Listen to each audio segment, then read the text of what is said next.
Let's all go to the mall. Let's all go to the Mall. Let's all go to the Mall. to get ourselves a Horror. Wilhelmina Potts dripped her neon pink book bag next to the shoe rack, put her back to the closed front door, and screamed into the crook of her elbow. Her non-prescription glasses crushed against her nose. She ripped the oversized marble green frames off, threw them next to her bag, and rubbed the anger and hate off her face with both shaking hands. Soft light spilled through the mold-speckled glass atrium ceiling on that humid Tuesday morning, illuminating the once grand food court of the Metro Mall. Stephanie Miles ventured into the long-forgotten space and clutched her purse to her side, her pulse sloshing in her ears as a layer of grime and dry oak leaves crunched beneath her feet. So in reading this story, I was immediately struck with all of the evocative imagery, of course. It was very, you have a lot of really good descriptions in there. It really kind of felt like I could smell the place, which was both good and bad. By any chance, did you actually go to a mall like this to just kind of like soak up everything and see what it was like? No, I mean, I've been to the exterior of plenty of rundown malls in Florida, which is where this one's set. In this one, the mall had been destroyed partially by a hurricane, which is something that I have personal experience with, is being in a building that has been destroyed by a hurricane. And so I am very familiar with what that decay looks and smells like. Yeah, kind of joining the Yeah. carnival odors of a mall with the Mhm. with that. Yeah, at once. That's really cool. Being from a generation that used to go to malls all the time, we are now at the age where we have potentially broken dreams or aspirations or things that we hoped would be different and then they're not now. And Mhm. that's one of the major driving forces of this story.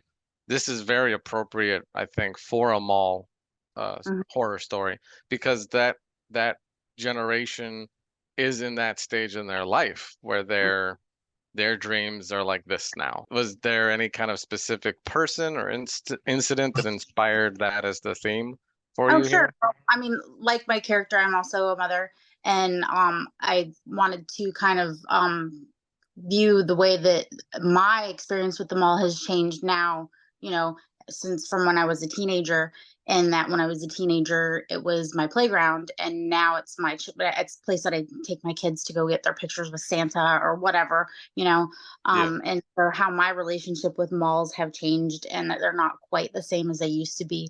Also, I wanted to explore how we're nostalgic for malls and the way that they used to make us feel. And I think a lot of people are nostalgic for their teen years and how that can be like dangerous, and you can let that lead you down the wrong path, or it can just make you have rose colored glasses for a time that really wasn't that great. Right. And so that was kind of my whole driving force of like of how she views the mall now and how she viewed the mall then.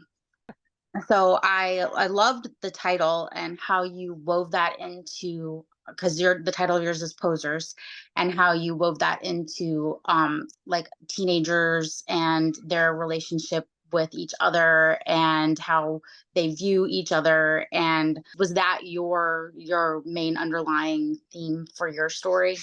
Yes. In a way, it was mostly the original goal was a story about teenagers going through trauma and then how it's not okay to take that trauma out on other people.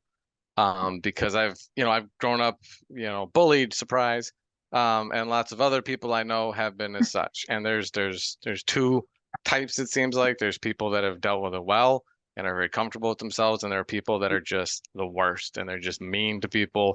And so I wanted to make a commentary on how, yes, you've been through things. Yes, you and everyone like you is suffering, but it's not okay to place that onto anything else. Yeah.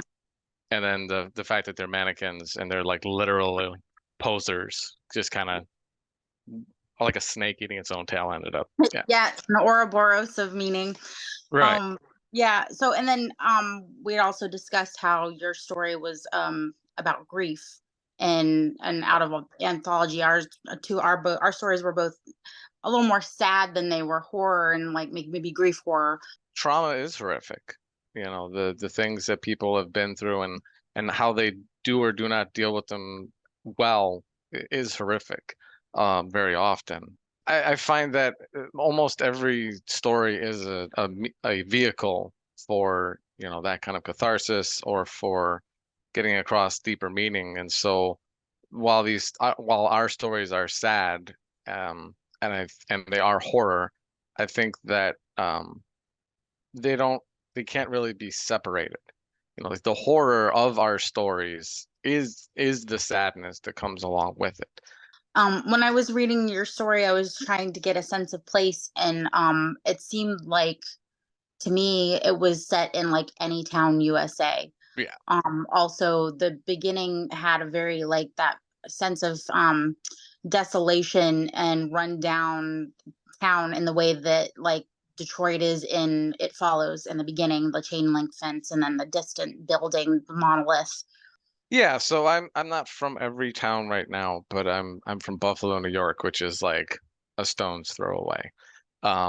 From every town, New York. If you look it up, it's like one of the poorest cities, and there's you know, to kind of loop it back to yours, there's a lot of abandoned buildings, right? And so I figure that that's got to be a general vibe for America right now. There's a lot of abandoned buildings everywhere, like you said, Detroit. Like we can name other cities right off the top of our heads. So I didn't want to make it a specific place so that other people could you know, like latch onto it. But at the same time, it is very much inspired by where I actually live, Buffalo. So Florida's always a setting in my books for the most part anyway. okay. But Jennifer had put out a call for wanting more gothic stories, and that's absolutely what I do in terms of like malls are the new gothic. And growing up in Florida, we didn't have buildings that weren't older than 30 or 40 years old. So all of our gothic is like new gothic. It's like abandoned trailer. Neo-Gothic. Yeah. Yeah. So it's like abandoned trailers from the 1960s covered in cobwebs and mold, and it's abandoned 1980s style malls. Like that's the kind of gothic that I have. And so that was what really drew me to writing the mall story in my voice and in the way that I like to write stories.